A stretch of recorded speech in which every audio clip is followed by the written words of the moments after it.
Good afternoon. Chief Susan Ballard, the Honolulu Police Department. I'm deeply saddened to report the tragic loss of two of HPD's finest in a senseless and selfish act. On behalf of the men and women of the Honolulu Police Department, our deepest condolences go out to the families of Officers Tiffany Enriquez and Kauliki Kalama.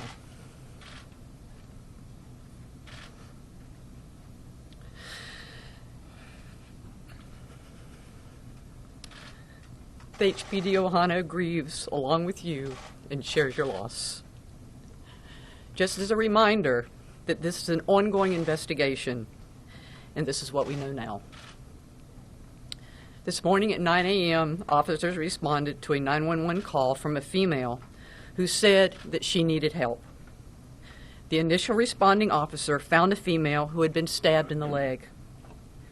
Two additional officers arrived, and the three were walking down the home's driveway when the suspect opened fire, shooting Officer Enriquez, a 7-year veteran assigned to District 6, Waikiki.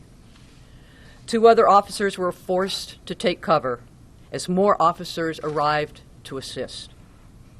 The suspect fired at the second group of officers and fatally struck Officer Kalama, a 9-year veteran assigned to District 7, East Honolulu.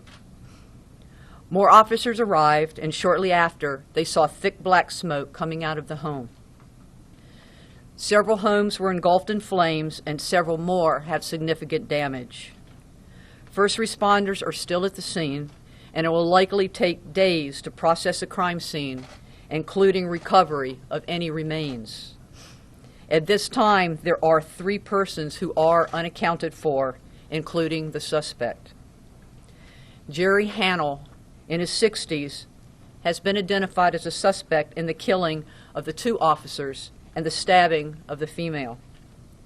HPD has opened investigations into 2 counts of first-degree murder, 1 count of second-degree assault, and multiple counts of first-degree attempted murder. We will continue to search for Hannell until we confirm that his remains are recovered.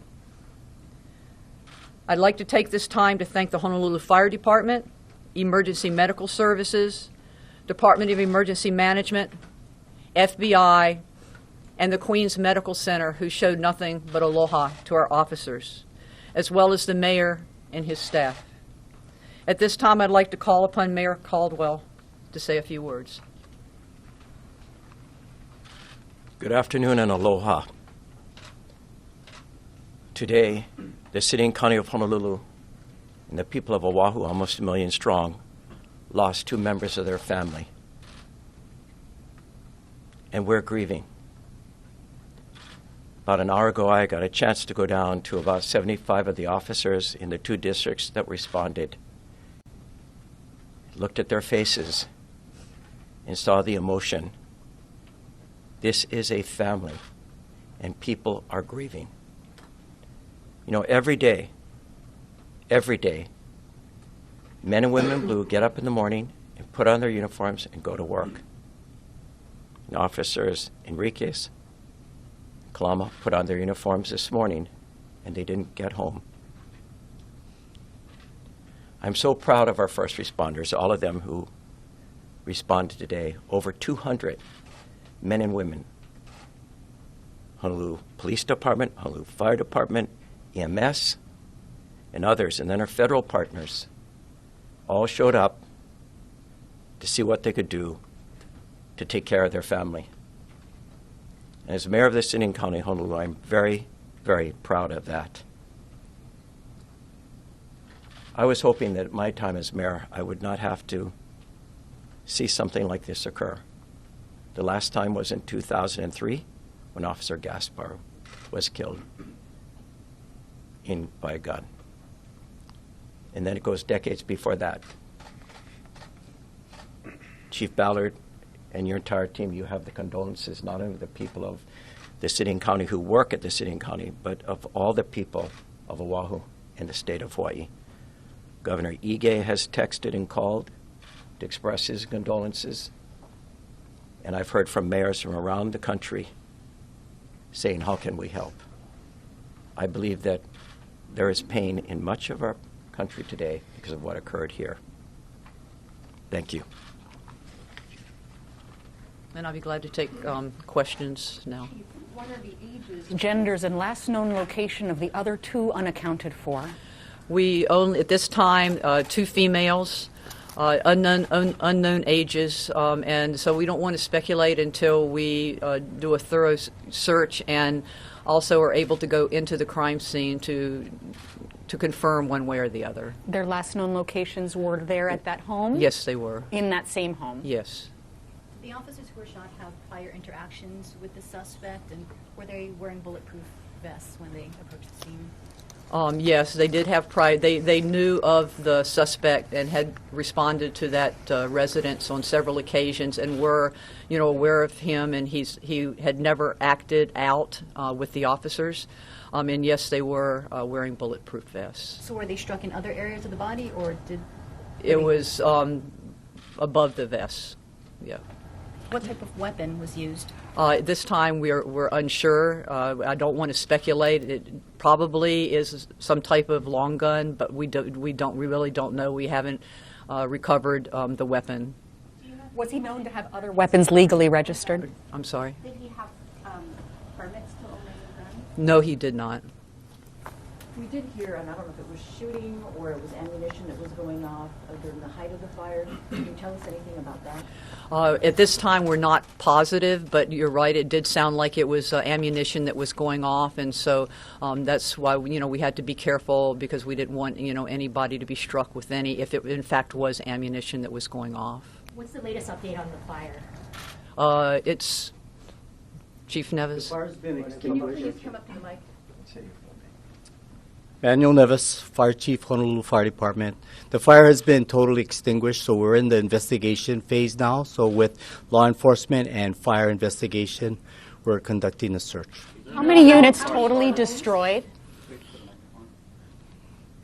How many units totally destroyed, and how many unable to go back to this evening?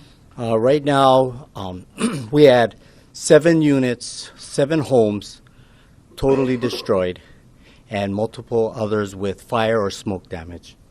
Can you talk about the strategy in balancing the safety of first responders, and how long did it take for fire crews to start fighting the flames from the time of the initial alarm? We don't have exact times. We got called later, and the incident actually escalated once we got there.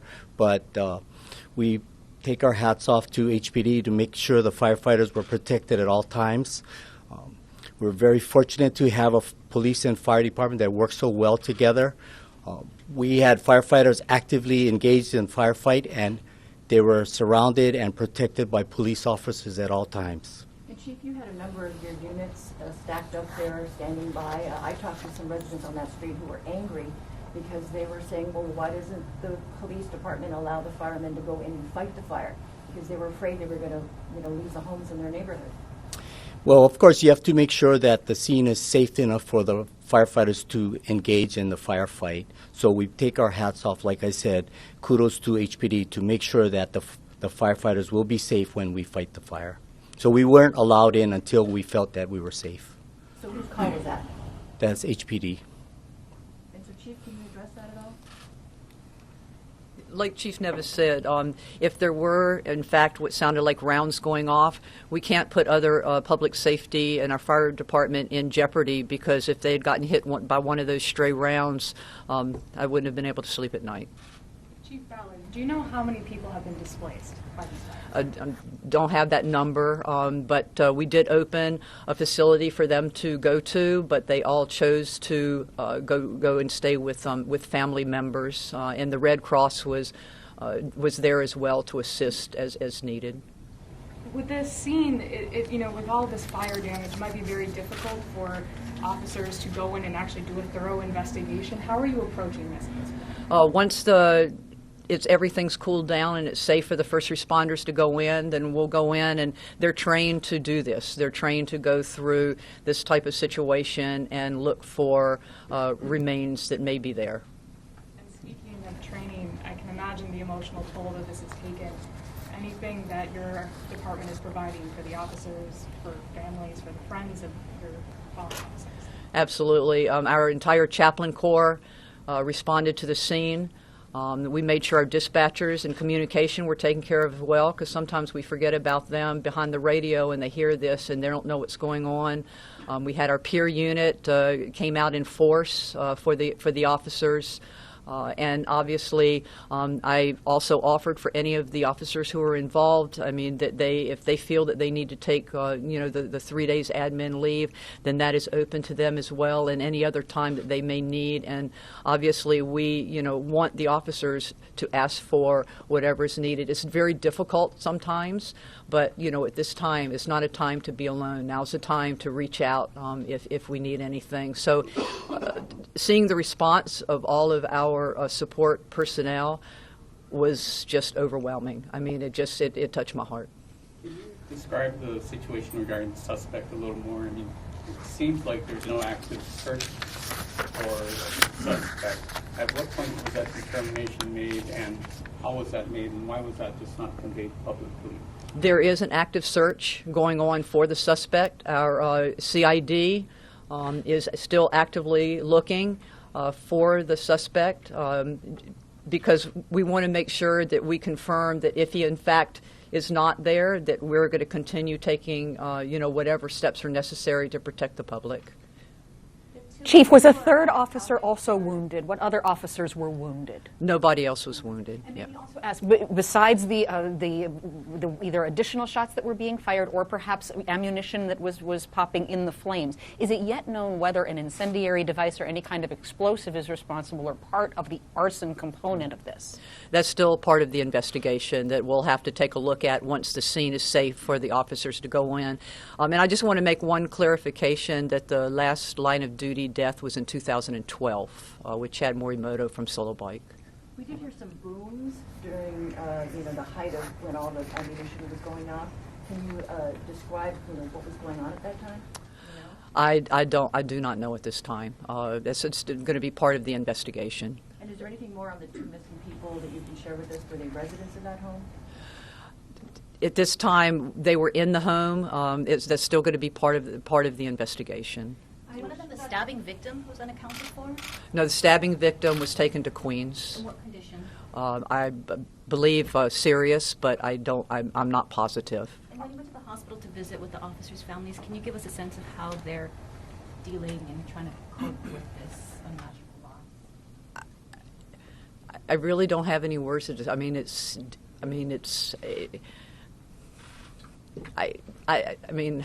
think about how you would feel, and that's how they are. I mean, they left in the morning alive, and they get notified. They come to the hospital and find out that their loved ones are no longer around. So, very emotional. Very emotional. Personally, I'm sorry? did you know the deceased I officers did. personally? They were like my kids. They were with me for 5 years at receiving desk when I was a major down there. So when they first came in the department, up until the 5 years that I was down there and I made chief, so I knew each one of them very personally. Were they also parents? Yes, they were. And Chief, the suspect was scheduled to go to court next week.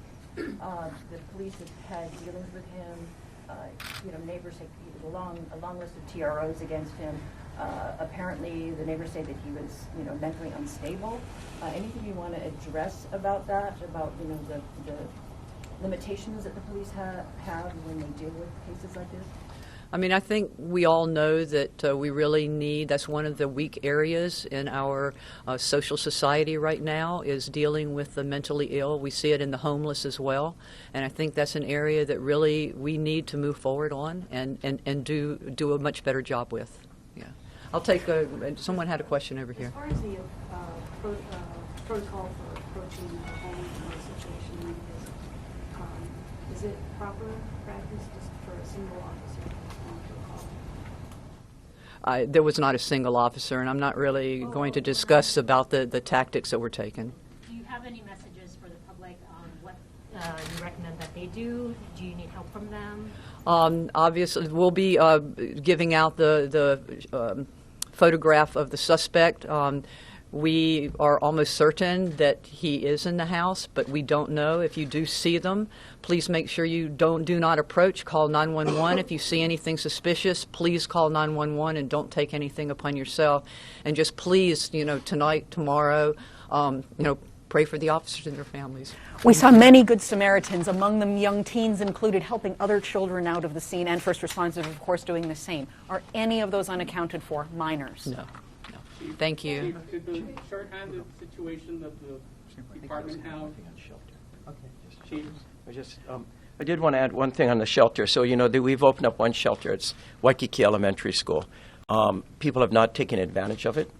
We did get some calls from folks who needed medication, and EMS helped them with that. The shelter will remain open till around 6 o'clock. If no one comes at that point, we'll stand down. It's difficult to know the exact number of people that would seek shelter there. Many of them come from this area. They have family and friends they could go to, but the shelter will be open until that time. What's the best way for residents to know whether they can go home if they've been away from the scene all day? What's the best way for them? We understand many are calling 911 to check. I think once the investigation is completed and the area is secure to return, and that determination has not yet been made. Do we know roughly how many people were removed from the area, that neighborhood? Thank you. We don't know. We don't know. Okay.